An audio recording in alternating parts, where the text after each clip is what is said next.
Hi, Epiphany. Happy Tuesday in the Gospel of John. We're talking about the anxieties. We're beginning to, at least. Peter's anxiety is he just wanted to be with Jesus, right? Thomas's anxiety is that he wanted a path to get to where Jesus was.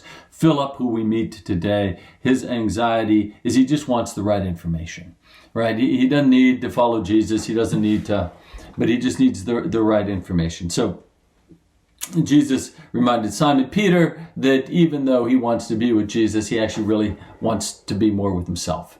And that's the cock crowing 3 times after he denies Jesus 3 times outside of Caiaphas' house. With Thomas says, back here, chapter 14, verse 5, Lord, we do not know where we're going. How can we know the way? Give us a map, right? So we can follow it. And Jesus says, I'm the way, I'm the truth, I am the life. If you know me, you know the way.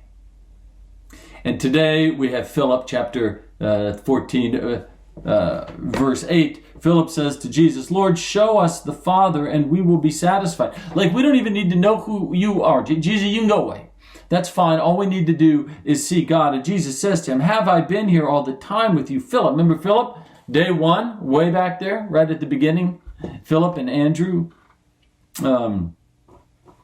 early on, and Lazarus at the beginning of the gospel. Jesus says, have I been with you all this time, Philip, and you still do not know me? Whoever has seen me has seen the Father. How can you say, show me the Father? Do you not believe that I am in the Father and the Father is in me? The words I have said to you, I do not speak on my own, but the Father who dwells in me does his work.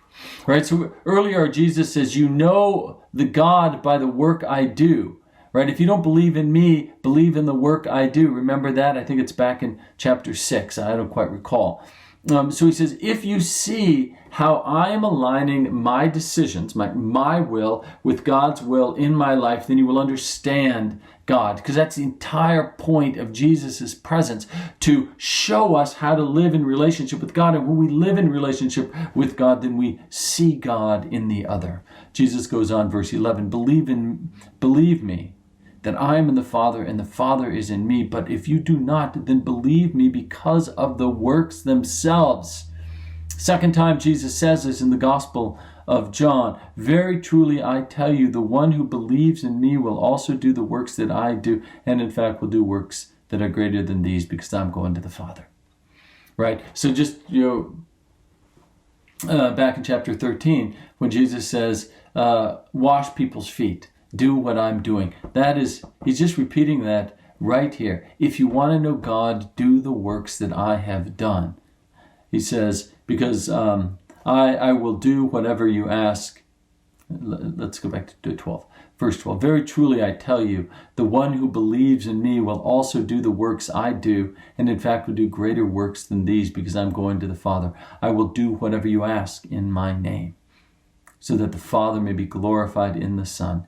If in my name you ask me for anything, I will give it to you. Do you believe that? Do you believe that anything you ask of Jesus, he will give you? Have you tried? Ask for something. Ask for happiness. Ask for joy. Ask for the peace which is beyond all understanding. Right? Ask for purity of heart, right? Openness of heart to God, right? Ask on earth as it is in heaven. You can ask for stuff too if you want. You can ask for a bigger house, cooler room in the mansion. But what Jesus says is, if you ask for it, I will give it to you. So I think I want to invite you to think about that. And to think back in the Gospel of John, the things that people asked for, right? And I think what we see is a wonderful unfolding of unity in relationship. Remember this Samaritan woman in chapter 4, right? And how the Samaritans and Jesus' disciples all came together, the unity of God. This is, Jesus sort of throws down the mantle here. He sort of says, if you want to see what God looks like, look at me. If you don't understand what that is, then do the works that I do. And if you do the works that I do, you will do extraordinary works, right? And if you need help doing those works, ask me, and I will help you. So that's what I'd invite you to do. Ask something from Jesus. Go out there and say, Jesus, I need you, right? I need you to help me with this. And I think you'll be surprised at the extraordinary works that you can do. Give it a shot. Ask Jesus. I'll see you tomorrow. But until then, I pray for you. I think about you. I love you.